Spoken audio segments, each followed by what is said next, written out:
Hello, everybody. Welcome back to Knockout Rituals, man. Hope everybody's doing well. I just got to touch on something briefly, right quick. These Errol Spence fans must be stopped. Listen, man, the hatred for Terrence Crawford is at an all-time high over something that happened in July. Man, we're in October. This makes zero sense. I don't know why this is still going on. But listen, man, if you haven't already, go ahead and hit the sub button, please.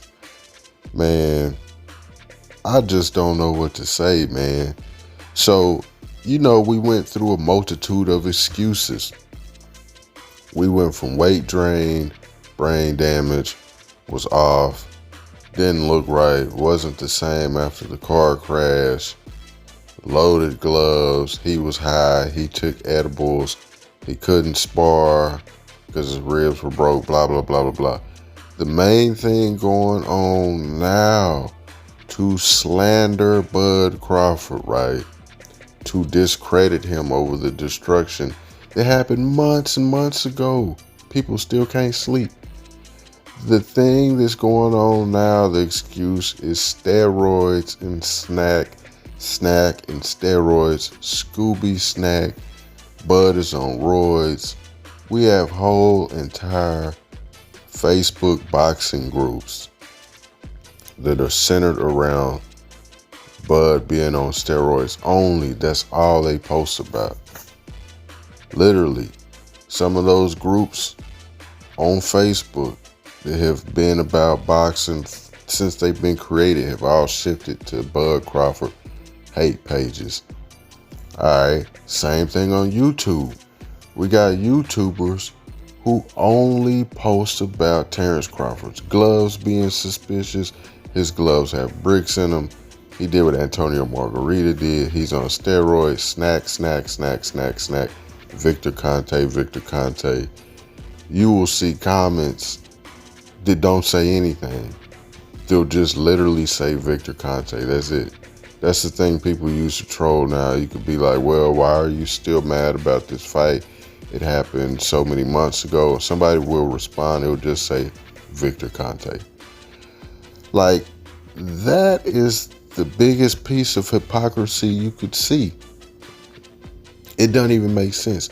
First of all, I say if you're calling out, if you have a problem with fighters being with SNAC, first of all, SNAC has been around for decades, right? I mean, SNAC is nothing new. It's been around for a very long time, right?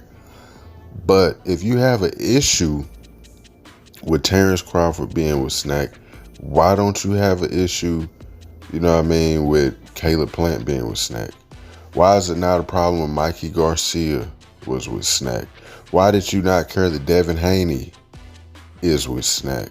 When he fought Lomachenko and the fight was close and controversial and people didn't like the decision, I didn't see a bunch of SNAC posts.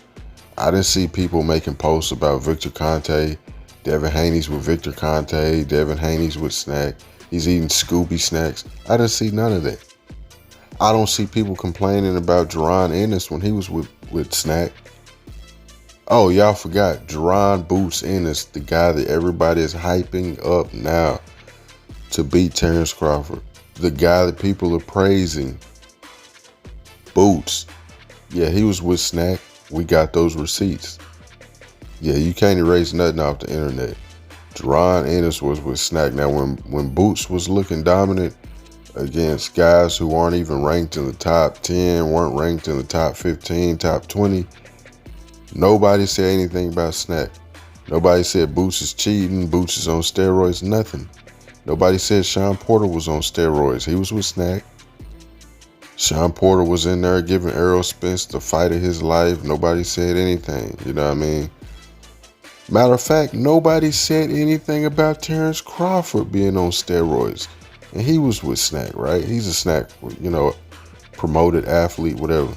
Nobody said anything about Bud being on steroids. It was never an issue for anybody that I seen on YouTube as far as being slandered or discredited or whatever because they had SNAC on their trunks at all until the Errol Spence fight happened. That was it. The Errol Spence fight happened, and now that's the narrative that we're going with, because Spence got destroyed in one-sided, brutal fashion, and his fans can't comprehend what they were witnessing. They don't know how someone could do Errol like that. If you beat Errol like that, you can't be natural. You got to be on steroids, right?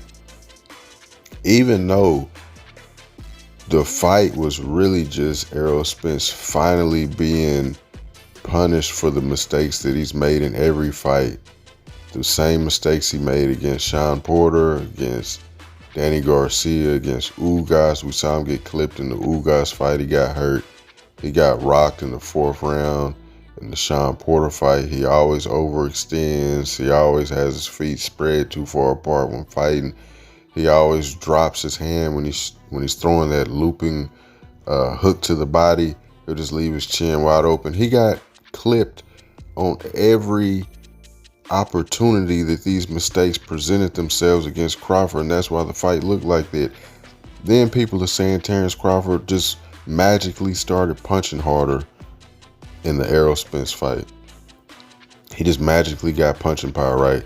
Like he didn't knock out 11 people in a row.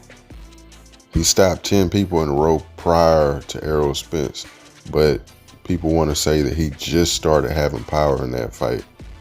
Like he didn't just destroy Kell Brook in like 4 rounds or something when Kell Brook was coming off of a 3-fight win streak. You know what I mean? Now Kell Brook, when Errol Spence fought him, he gave Errol Spence a pretty tough fight. Errol eventually got him out of there in like the 7th round. He started breaking him down later on in the second half of the fight and stopped him. But Terrence Crawford obliterated the man. He was the only guy to stop Sean Porter, Delorme, Ricky, all these guys at 140, right? He stopped all these guys at 140 and moved up, and then stopped everybody at 147. But people have the nerve to say he just started punching hard in the Spence fight, so he got to be on steroids. It makes no sense. He stopped every man that got in the ring at 147. The same guys that gave Errol Spence trouble, he stopped all of them. Like, I don't understand the logic here. And like I said, nobody accused him of being on steroids in the past, and you knew he was with SNAC. That was nothing new. You knew Terrence Crawford had SNAC on his trunks in the Sean Porter fight. He's been sponsored by SNAC, and nobody accused him of nothing. All he said was he was too small, and you still predicted him to get his eyeball collected. You still said Errol was going to break him. Then at the weigh-in, if you remember leading up to the fight, at the weigh-in, everybody said Terrence Crawford looked skeletal. He looked frail. His face was sunken in. He had a hood over his head. He just looked small. He looked like he was going to get beat because he was so small and so frail. But now they have switched, and the Spence fans are saying that he looks like he was on steroids based on his physique in the Spence fight.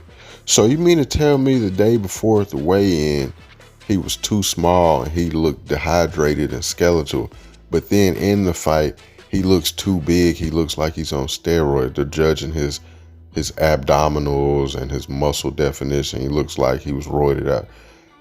How they flip it that quick from he looks weight drained to he looks like he's on steroids? And then they flipped it with Spence too. At the weigh-in, they said Errol Spence looked big. He looked great. He looked like he was in phenomenal shape. Errol looked big and strong at the weigh-in. But now, in retrospect, they have the nerve to say that Errol looked like he was weight drained the very next day. Like, it doesn't make sense. I mean, come on, man. These dudes, man, this isn't even boxing fans talking. These are just fanboys full of hate. Like I said, man, you got guys like, Boxing Outlet and Manager Marty. These whole YouTube channels are just made to slander Terrence Crawford. Go down the video playlist. Every video is about Terrence Crawford being on steroids. His gloves are suspicious. He's cheating. He never had no punching power until now. Like, Man, it's laughable, man. And one of these dudes has Boots in his banner on his YouTube channel, but when you go through his videos, he's slandering Bud for being with SNAC. He's slandering Bud, but at the same time, he has Jerron Ennis, who was a SNAC fighter too, in his banner. It's okay for Boots to be with SNAC, huh? That's okay. Yeah, Boots is with SNAC. It's all good. Caleb Plant is with SNAC. It's all good. I'm not making no videos on him. I'm not going to make no videos on Mario Barrios. It's all good for them to be with SNAC. You know, they're all good guys. But Terrence Crawford, he's with SNAC. Oh, I'm making 1,000 videos on him cheating. I'm making 1,000 videos on. He has to be cheating, right? Because he's with SNAC. He has to be a cheater. But Boots gets a pass. Jared Anderson gets a pass. Devin Haney gets a pass. Sean Porter had a pass. You see the hypocrisy here? Man, it's crazy. But anyways, man, these Errol Spence fans are out of control. I didn't mean to make this video too long, but somebody has to put these people on blast, man. If you made it this long through the video, I appreciate you dearly. Like I said before, if you haven't, hit the subscribe button, man. I really appreciate it. I'm gonna keep making more videos like this, exposing the bias and the hate in the boxing community, man. We just lost Showtime. We already lost HBO.